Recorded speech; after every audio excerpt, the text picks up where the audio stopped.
నమస్తే, నా పేరు Shivaji. Welcome to our channel. ఎప్పుడైతే వైఎస్ఆర్సీపీ పార్టీ అధికారం కోల్పోయిందో ఆ రోజే సాక్షి పతనము మొదలైపోయింది. సాక్షి పతనం అంటే ఏంటంటే ఆ సర్క్యులేషన్ ఏదైతే ఉందో అది అధఃపాతాళంలోకి పడిపోయింది. జగన్మోహన్ రెడ్డి గారు ఏ విధంగా అయితే 151 సీట్ల నుంచి 11 సీట్లకు అధఃపాతాళంలో పడిపోయాడో అదేవిధంగా సాక్షి పేపర్కు సంబంధించి ఆ సర్క్యులేషన్ కూడా ఎక్కడో ఉన్నటువంటి సర్క్యులేషన్ కింద పడిపోయింది.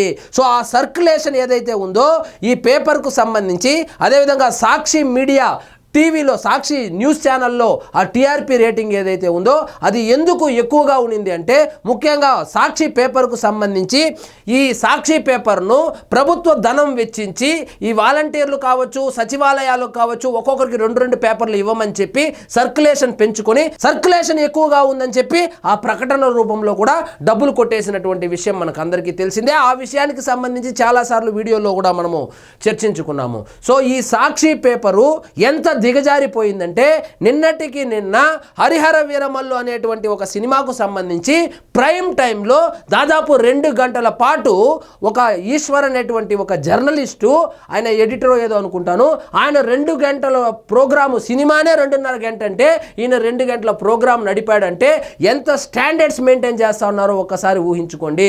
అదేవిధంగా ఇక చూడండి, పవన్ చేతన్ అయితే కోహినూరు వెనక్కి రప్పించనేసి ఒక ఆర్టికల్ అయితే వచ్చింది.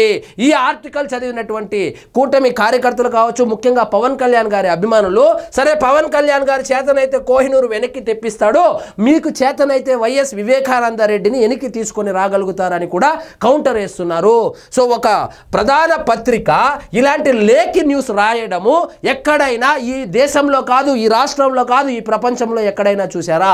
కోహినూరు డైమండ్ని పవన్ కళ్యాణ్ గారు వెనక్కి తీసుకొని రావడం ఏంటి? సో సినిమాలో ఏదో పెట్టారని చెప్పి ఇప్పుడు నిజంగానే వెళ్ళి యుద్ధం చేసి కోహినూరు డైమండ్ని వెనక్కి తీసుకొని రమ్మని చెప్పి ఆర్టికల్ రాశారంటే వీళ్ళని ఏమనాలి? నిజంగా ఆ 10 రూపాయలు ఎంతో పెట్టి సాక్షి పేపరు కొని చదువుతా ఉన్నారు చూడు, వాళ్ళని చూస్తే జాలేస్తుంది. అసలు ఇది వార్తేనా?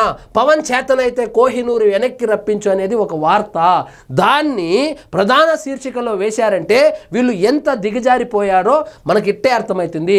ఇందులో నాకు దిగజారుడు తనం నాకు కనపడడం లేదు, ఇందులో నాకు కడుపు మంట కనపడతా ఉంది. ఎందుకంటే జగన్మోహన్ రెడ్డి గారిని ఈ సీఎం కుర్చీ నుంచి దింపేసి ఆ ప్రతిపక్ష హోదా లేకుండా చేయడంలో ప్రధాన పాత్ర పోషించినటువంటి పవన్ కళ్యాణ్ గారి మీద కడుపు మంట కనపడతా ఉంది.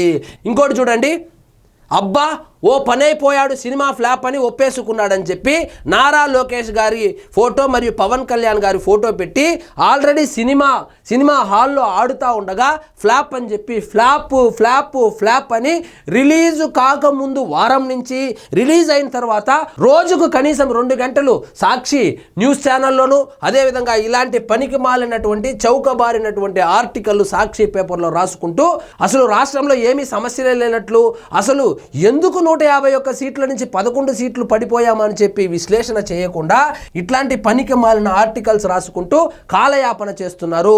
ఇలాంటి ఎడిటర్లను, ఇలాంటి ఉద్యోగస్తులను, ఇలాంటి యాంకర్లను, ఇలాంటి క్యాడర్ను గనుక జగన్మోహన్ రెడ్డి గారు గనుక నమ్ముకుంటే ఇక 2029లో కాదు కదా ఆయన జీవితంలో ముఖ్యమంత్రి కాలేడు. ఎందుకంటే వీళ్ళు పార్టీకి పనికొచ్చే పని చేయండి రా అంటే ఇట్లాంటి పనికి మాలిన పనులు చేస్తూ ఉన్నారు.